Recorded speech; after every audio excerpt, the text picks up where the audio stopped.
Hello, today is July 21st, 2025. And today I'm going to talk about a very sad anecdote, uh, which happened yesterday when I was verbally attacked by a person which I believe have severe mental issues. I really mean that. He was so aggressive, he yelled, "Shut up" at me and finalized his aggression with trying to punch me in the face with a can, a soda can, but it wasn't a soda; it was this carbonated water in it. And he had this tirade for like 45 minutes. It's very horrible to experience. And yeah, so anyway, uh, the backstory is that in this case, to this anecdote, and I'm going to try to explain it from a general point of view, is that he promoted his viewpoint that it's dangerous to eat meat. And he, with a very high voice, said that no one was allowed to express another viewpoint. This was the end of discussion. This is how things are, and no one was supposed to object or stuff like that. So this is called dogma, which is the opposite to heterodoxy. Dogma or orthodoxy. Now, I'm a researcher by training, and one thing that we are supposed to promote is heterodoxy, viewpoint diversity. I don't say we do that all the time, or the academic culture promotes heterodoxy. So, for example, in 2022, a faculty, my old faculty, suffer from dogma from the dean. And then the year after, of course, the whole university research has collapsed. So dogma is very dangerous. Okay, now he had three concerns. This is something I know. This guy's from many years. So because we have met at these church coffees for maybe 2 years, and I have attended like more than 500 meetings and conferences, work-related stuff, and I do meet a lot of people and have fantastic relationships and conversation with these people. So he belongs to a small group of outliers who are very aggressive. Now his concern is the shortcomings of Finland, his native country. He despises Finland and thinks everything is better where I come from, Sweden.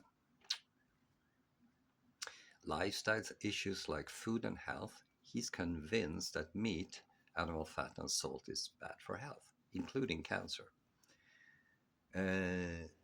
My expertise seems, for some reason, and a few other Finns also, upset them. They just can't take the fact that I was recruited to Finland because of my expertise.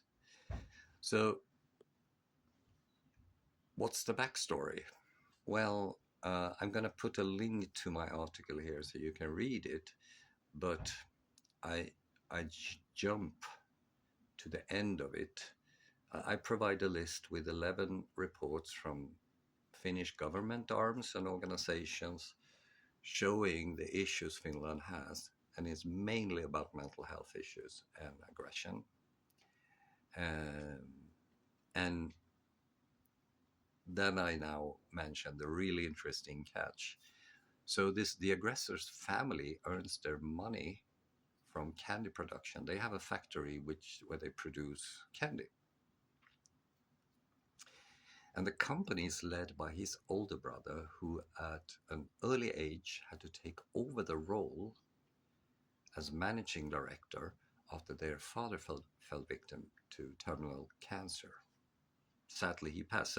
So this man lost his father, some say, in his teens. It's a very vulnerable age.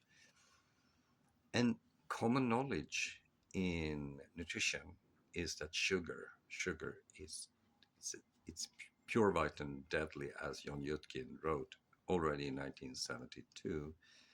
So sugar which provide financial support and livelihood for the family, took the father's life. And now this guy has to rationalize, because of course the key point would be to stop producing sugar because it's a killer. But then again, he gets to live an affluent life from that very product. But that product took his father's life. Now he has to make up a story, and he jumped on the anti-meat bandwagon, which has no scientific proof. And I'm of course not the only one who gets attacked. So I predict, because I think this guy's not working, and he has issues connecting with women. Actually, it's true. So I predict that someone will be the victim of this aggressive physical violence. But of course, no one is here in Finland has listened to me at the moment. So we can only hope this is not happening, really.